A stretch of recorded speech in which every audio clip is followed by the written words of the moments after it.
Bună, dragilor! După o foarte lungă perioadă de absență pe YouTube, iată că am revenit. De data aceasta vreau să mă prezint, pentru că am văzut foarte multe fețe noi pe Instagram și aici pe YouTube.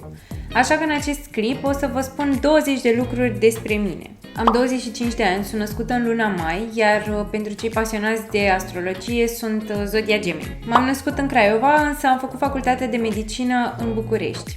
Sunt medic rezident hematolog de aproximativ 6 luni la Spitalul Colțea din București și sunt foarte pasionată de ceea ce fac. De aceea aici pe YouTube veți găsi o grămadă de materiale legate de această specializare, de patologiile hematologice și altele. Sunt foarte pasionată de călătorii, îmi place să cunosc locuri și oameni noi. Dacă aș putea, aș călători prin toată lumea asta mare. Am un blog pe care povestesc despre călătoriile mele, locurile pe care le-am văzut, recomandări pentru voi și dacă sunteți interesați, vă invit să vizitați acest blog. O să las linkul în descrierea acestui clip.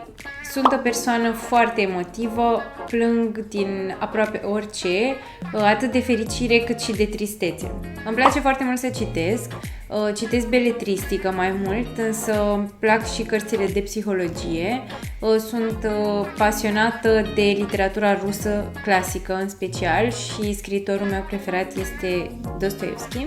Îmi place foarte mult să fac și să editez poze pe care apoi le urc pe profilul meu de Instagram, iar cei care mă urmăriți deja știți chestia asta.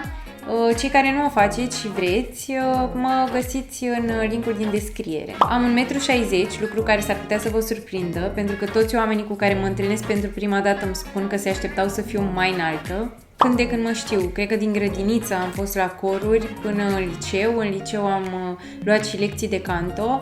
Din păcate mi-am cam neglijat pasiunea asta în ultima perioadă, însă am totuși un cover aici pe YouTube și dacă sunteți curioși puteți să mă ascultați cântând. Mă plictisesc destul de ușor de lucruri și de locuri.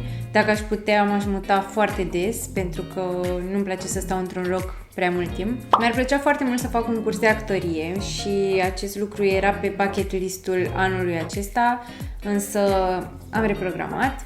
Am un frate mai mic cu 4 ani decât mine și ne înțelegem foarte bine, însă în copilărie ne certam foarte, foarte des. Îmi doresc să am cel puțin un copil, poate chiar 3, pentru că mie mi-a plăcut foarte mult să am un frate și îmi doresc același lucru și pentru copiii mei. Îmi place foarte mult să gătesc, mi-am descoperit pasiunea asta pe perioada pandemiei, dar tot mai mult îmi place să mănânc. Îmi plac foarte mult animalele, însă mi este și frică de ele, mai ales de câini, pentru că am avut câteva experiențe destul de traumatizante în copilărie. Am fost urmărită, fugărită de câini și am rămas așa cu o fobie. Țara mea preferată este Italia și mi-ar plăcea foarte mult să mă mut în Italia, mai ales pentru că vremea e atât de frumoasă și sunt atât de multe locuri superbe.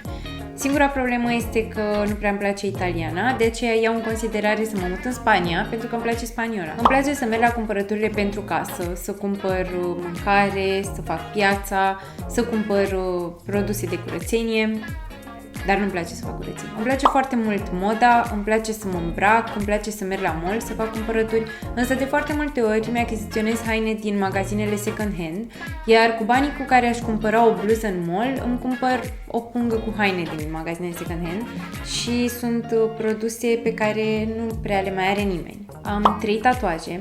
Pe primul mi l-am făcut când aveam 14 ani, pe al doilea când aveam 18, iar pe cel de-al treilea la 20 de ani și intenționez să mai fac cel puțin încă unul. Și ultimul lucru de pe listă, numărul 20, ar fi faptul că nu prea îmi place să vorbesc despre mine.